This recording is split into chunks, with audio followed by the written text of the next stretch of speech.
बहुत समय पहले की बात है। एक छोटे से गांव में दो भाई रहते थे। बड़े भाई का नाम मणिराम और छोटे का नाम धनीराम था।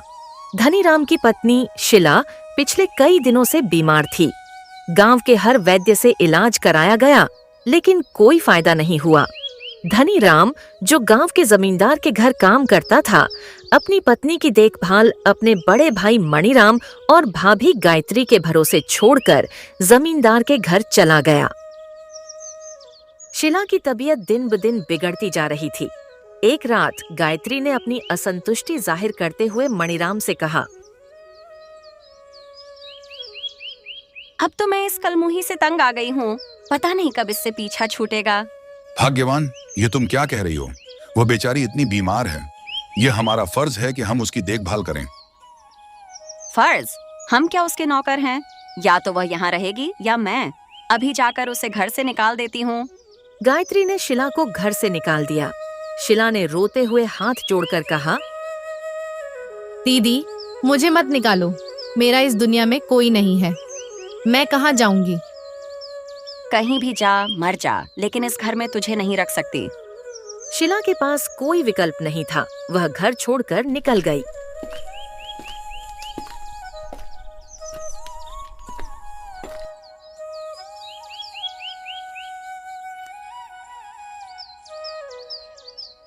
शिला ने खुद को एक नदी के किनारे पाया।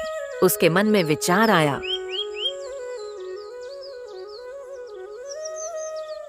पता नहीं पिछले जन्म में कौन से पाप किए थे जो मुझे ये सजा मिली। अचानक उसका पैर फिसल गया और वह नदी में गिर गई।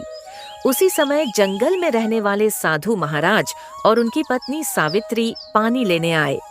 उन्होंने शिला को घायल हालत में देखा और उसे अपनी कुटिया ले गए। भाग्यवान, इसकी हालत बहुत खराब है। हमें इसे बचाना होगा। लेकिन हमारे पास तो खाने को भी कुछ नहीं है। हम इसका ख्याल कैसे रखेंगे? मैं पड़ोसी गांव से भिक्षा मांग लाता हूँ। तुम इसका ख्याल रखना। 2 दिन बाद शिला को होश आया, लेकिन सिर पर चोट लगने के कारण वह अपनी याददाश्त खो चुकी थी। मैं कहाँ हूँ? आप लोग कौन हैं?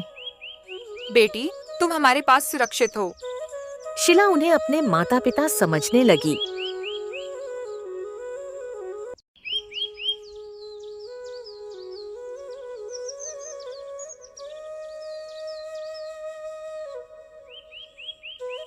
धनीराम जब घर लौटा तो उसने शिला के बारे में पूछा।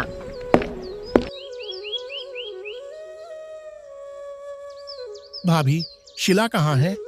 वह तुम्हें छोड़कर भाग गई। तुम चिंता मत करो, मैं तुम्हारी दूसरी शादी करवा दूंगी। धनीराम टूट गया, लेकिन गायत्री पर विश्वास करते हुए चुप रह गया। एक दिन शिला भिक्षा मांगने निकली और अपने ही घर पहुंच गई। धनीराम ने उसे पहचाना। शिला, तुम यहाँ हो? मैंने तुम्हें हर जगह ढूंढा। मेरा नाम शिला नहीं है। मैं भिक्षा मांगने आई हूँ। गायत्री ने उसे पहचानने से इनकार कर दिया। धनीराम साधु महाराज के पास पहुंचा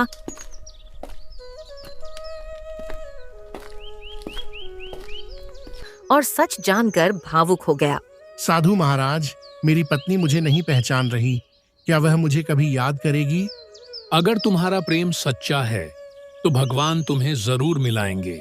उसी समय शिला पर पेड़ की डाल गिर गई और उसकी याददाश्त लौट आई। तुम मुझे लेने क्यों आए हो? क्या तुम्हें याद नहीं? तुमने ही मुझे छोड़ दिया था। शिला ने सब कुछ याद करके धनीराम को लताड़ा। धनीराम ने माफी मांगी। शिला, मुझे माफ कर दो। मैं भाभी की बातों में आ गया। अब हम उनसे दूर रहेंगे।